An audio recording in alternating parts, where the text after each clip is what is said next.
80% of your salary goes to my husband, she said, calm. The rest is mine.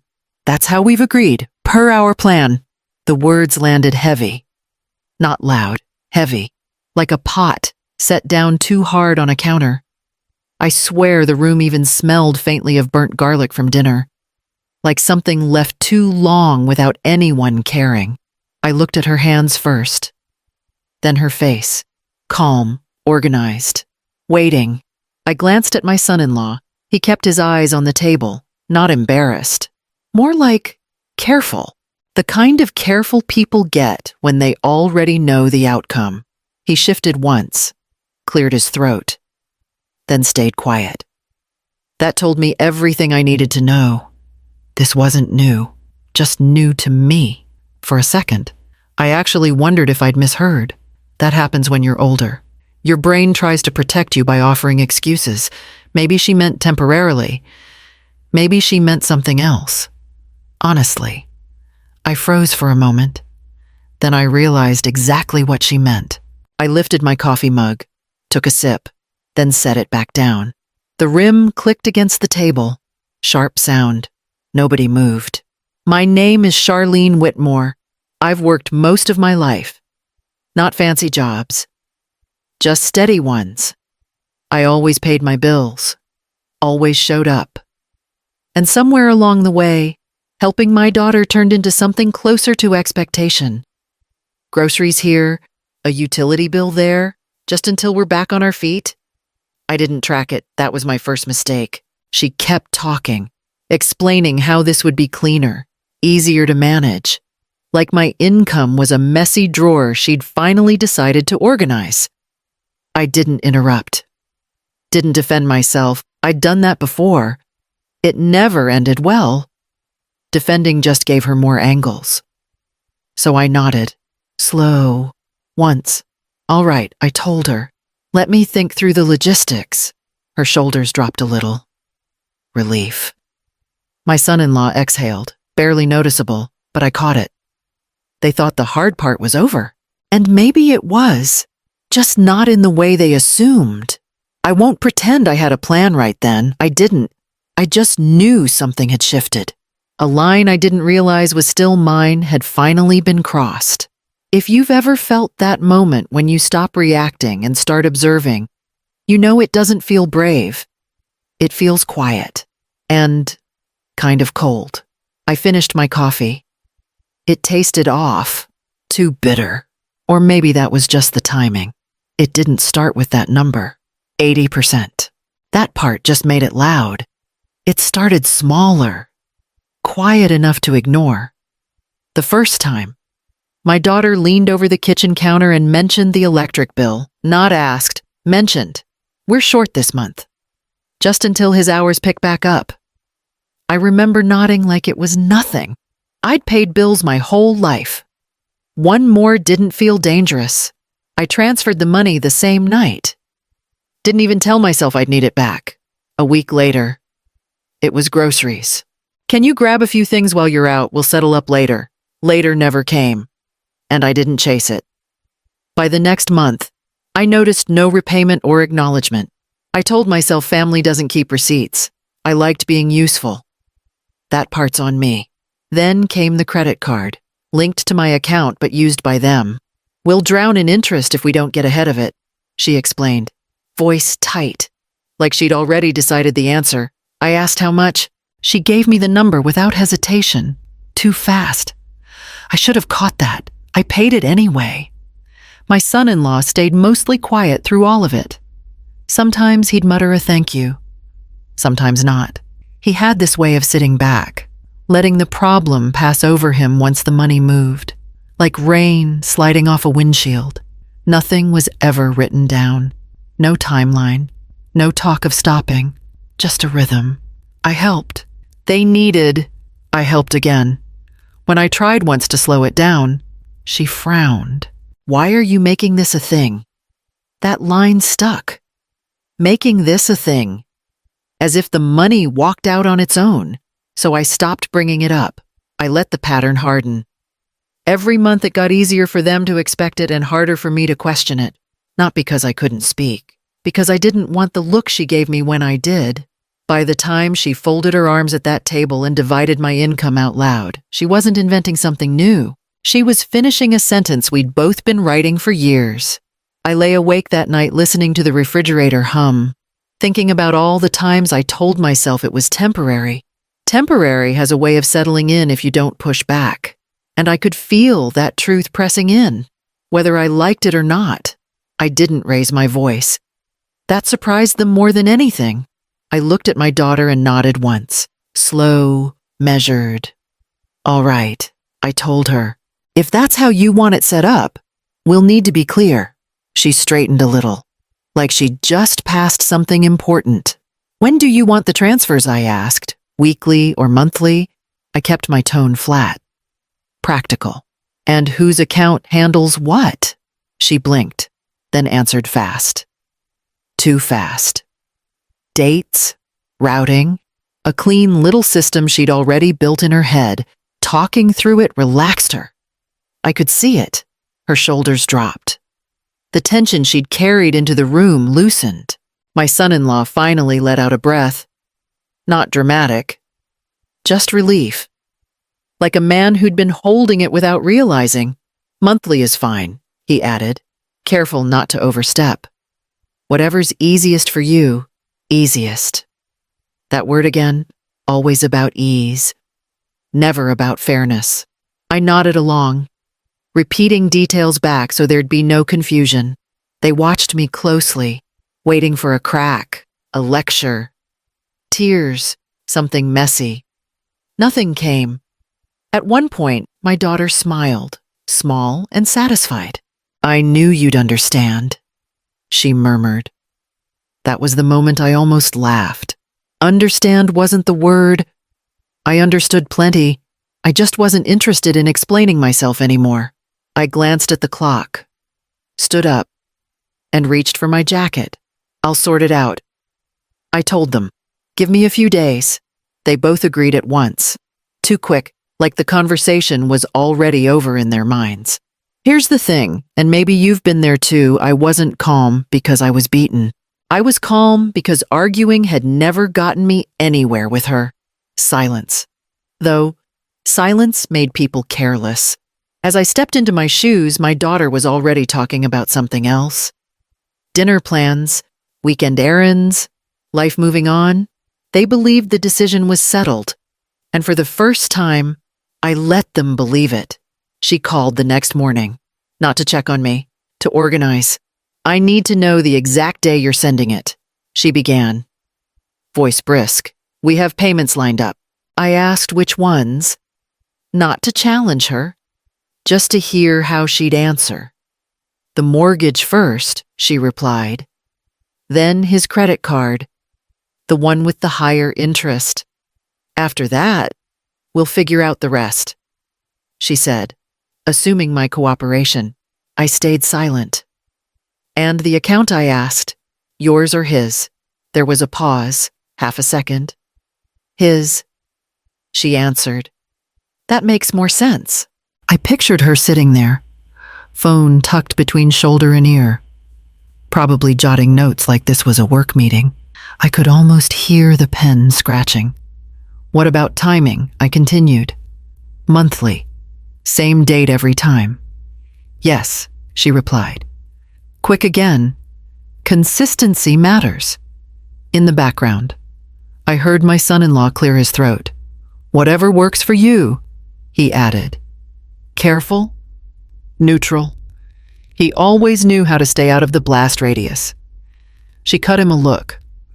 I could tell. We need it predictable. She told me, firmer now, this isn't optional. That word landed different. Optional, like she'd already revised the story in her head.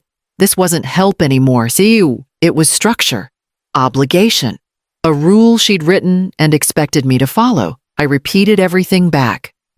Dates, amounts, order of payments. I let her hear herself echoed in my voice. Good, she concluded. I'll check in midweek to confirm, not ask, not discuss. After the call ended, I sat there a moment, phone still warm in my hand, What struck me wasn't the confidence. It was the certainty. The way she spoke, like my income had changed ownership without anyone ever signing anything. And that certainty, that quiet assumption told me exactly where the real power in that house came from. I didn't touch the main deposit. Not yet. That would have been too obvious. What I changed was smaller. A side stream. Money from consulting I still did on weekends.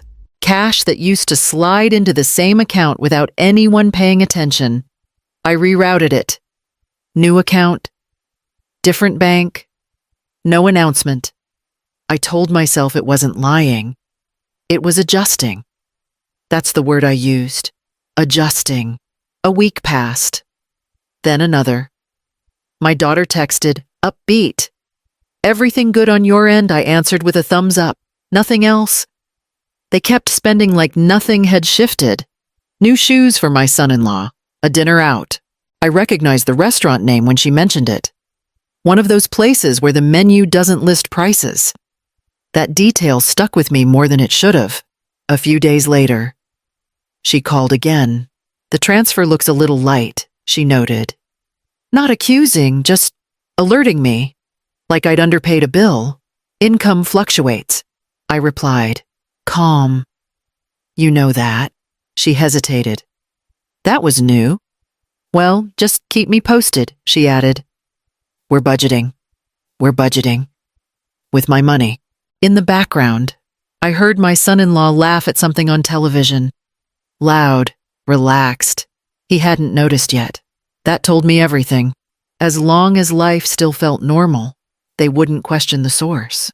I sat at my kitchen table after the call, fingers tapping against the wood. The sound was hollow, empty in a way I hadn't noticed before. I realized then how much of their comfort depended on me staying predictable. I didn't feel powerful yet. I was only cautious, testing their reactions, like stepping onto ice that hadn't cracked, but might. Still, nothing blew up. No confrontation. No anger. Just a little less money moving, and nobody rushing to stop it. My phone buzzed mid-morning. His name. That alone told me something had shifted. Hey. Charlene, he started, voice light. Almost apologetic. I might be missing something on my end. I waited. Let him fill the space. The last transfer. He continued. Slower now. It looks a little off. Probably just timing. Always timing when money is shifted, not lost. I've been moving things around. I told him. Income isn't fixed. A pause. I could hear him breathing, shallow, like he was counting before stepping onto thin ice. Right. Of course. Just wanted to check. That was it. No push. No demand. He didn't ask for numbers, didn't mention bills. He wasn't built for confrontation. He preferred confusion. Safer that way. Before hanging up, he added, she'll probably follow up. You know how she is. There it was. The handoff. He'd poked the issue, felt the edge, then passed it back to her like a hot pan. An hour later, my daughter called. I heard there was a hiccup. She opened. Sharp, but controlled. We need consistency. I explained already. I replied. Some months are lighter. Her breath caught. Just a little. That's not how we planned it. Again.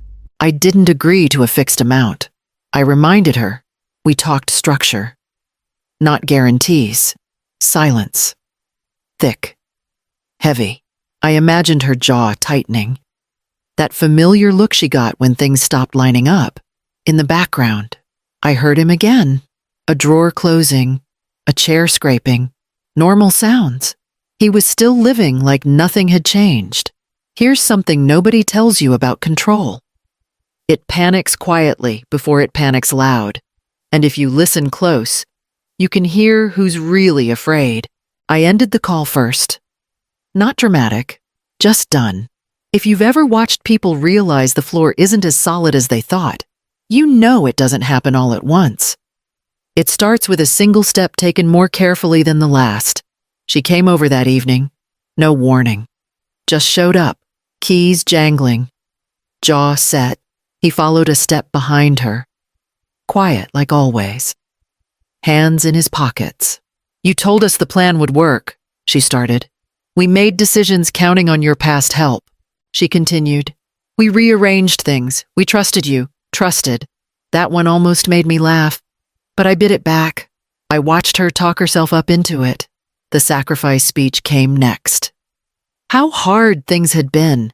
How much pressure they were under. How family doesn't pull the rug out when people are counting on you.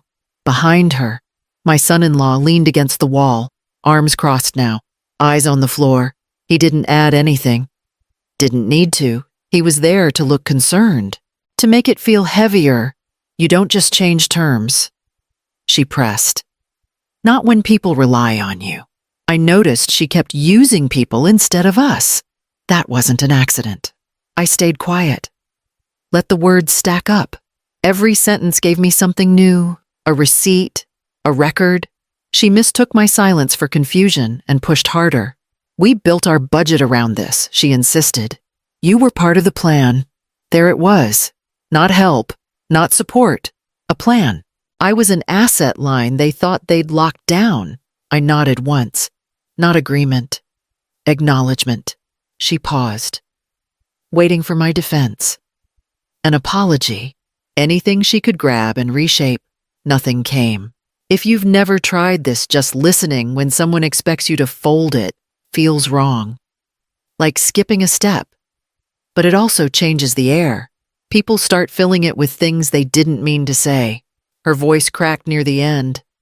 Not from hurt, from frustration. This isn't fair, she muttered. My son-in-law shifted. Finally, looked at her, then at me. Still didn't speak. When she ran out of words, the room went quiet. Thick. I took a breath and stood up. I've heard you, I told her. Calm. Even. All of it. That was all. No counter-argument. No justification. Her face tightened. She wasn't used to that kind of response. Neither of them was. I turned toward the kitchen, feeling my hands shake just a little. Not fear. Something else. Relief. Maybe. Or the moment right before it. I didn't defend myself, and for the first time, I could tell she didn't know what to do next. I waited until they were both looking at me. Not rushed, not dramatic, just long enough for the room to settle. I want to be clear. I began. My voice didn't shake. That surprised me. There's no contract here. My daughter scoffed under her breath, like I'd missed the point. You don't need paperwork when it's family. I do, I replied. Still even, especially when money's involved. She opened her mouth, but I kept going. Not louder, just steady. I never signed anything. I never agreed to a fixed amount. Everything I gave was voluntary, month by month. Voluntary landed hard. I could tell by how she stiffened. Behind her, my son-in-law shifted his weight. First sign of discomfort I'd seen from him. He glanced at her, then back at me. Like he was suddenly checking which side of the room felt safer. You can't just rewrite history, she snapped. You know what we expected. Expectation isn't obligation, I answered. Helping voluntarily is not a binding requirement. Silence stretched. Not empty. Heavy with recalculation. He finally spoke. Voice low. So, what are you saying? Exactly. I turned toward him. Not accusing. Not kind either. I'm saying the help stops when I decide it stops. My daughter laughed once. Short, sharp. That's not how this works. It is. I told her. It always was. Her jaw tightened. She looked at him again. Searching for backup. He didn't give it. Just rubbed his palms together, eyes unfocused, like he was mentally redoing a budget. Here's the strange part, and I swear I didn't expect this the calmer I stayed. The more unsettled they became. Control feeds on reaction. Without it, it doesn't know where to stand. I'm not punishing anyone, I added. I'm correcting something that should have been clear from the start. No yelling, no threats, just facts laid out where they could see them. I watched my daughter realize, piece by piece, that the authority she'd been using wasn't written anywhere, not in ink, not in law, only in habit. And habits don't hold when someone finally stops participating. I didn't announce it. I just did it. New account, different bank. I moved everything that was still flowing through the old setup, closed the door quietly, no speech, no warning. I'd learned that explanations only invite negotiations. That afternoon, I typed a short message. 2 sentences. Clear. Boring. I'm done with these transfers. You'll never see this part from me again. Plan accordingly. I read it twice before sending. My hands didn't shake this time. That surprised me more than anything. Her reply came fast. Not words, a call. I let it ring once, then answered. You can't do this. She started. No greeting, no softening, just control reaching for its old lever. I already did. I replied. Her voice sharpened. We have commitments. I thought about all the times I'd rearranged my life to cover theirs. All the quiet adjustments I never mentioned. Those are yours, I told her, not mine. She accused me of pulling the rug out, of changing the rules mid-game. I let her talk. I'd heard every version of this before. Just never this desperate. In the background, I heard him pacing. The sound of shoes on hardwood. Fast. Uneven. That was new. She put the phone down for a second. Whispered something to him. Then came back colder. You're being cruel. I smiled at that. Not because it was funny. Because it was predictable. I'm being clear. I answered. There's a difference. Silence. Then a sound I didn't expect. Not crying. Not yelling. Her breath catching. Tight. Like she was trying to hold a shape that no longer fit. Her face tightened when she realized I wasn't going to bend. I could picture it. That exact look she gets when things stop obeying her. I ended the call. Not slammed. Just ended. If you've never watched people recalculate their lives in real time, it's unsettling. I didn't feel proud. I felt steady. Like something heavy had finally been set down. I saved the message, printed it, slid it into a folder with old bank statements and notes I'd never shown anyone. Not for revenge, for memory, because I knew what would come next. Bills, panic, stories about hardship, and I needed one thing to stay clear when that wave hit. Who they were without my money had already started to show. The first bill hit them 3 days later. The heating, middle of the month. She called twice before noon. We need help. She opened. Breath rushed now. Just this one. The account's short. I pictured the statement. I'd paid that heating bill every winter for the last 5 years. Never missed one. That one's yours. I told her. Calm. It always should have been. She tried again. Softer. Then sharper. Then quiet. We're family. I know, I answered. That's why I'm not lying anymore. In the background, I heard him mutter numbers. Dates. Panic math. He finally stepped in. Voice tight. We'll figure it out. You will. I replied. Together. I hung up and didn't block the number. I wanted the silence to mean something. Here's the part I didn't expect. The relief didn't feel loud. It felt plain. Like setting a heavy bag down after carrying it too far. I learned something late. But I learned it clean. Help turns into harm when it replaces responsibility. Love doesn't require surrendering your future. And boundaries aren't punishment. They're maintenance. If this story hit close, drop a like so more people find it. Leave a comment if you've carried something that wasn't yours. Subscribe if you want more stories like this. Quiet wins. No shouting. I didn't get everything back. I got my autonomy. That was enough.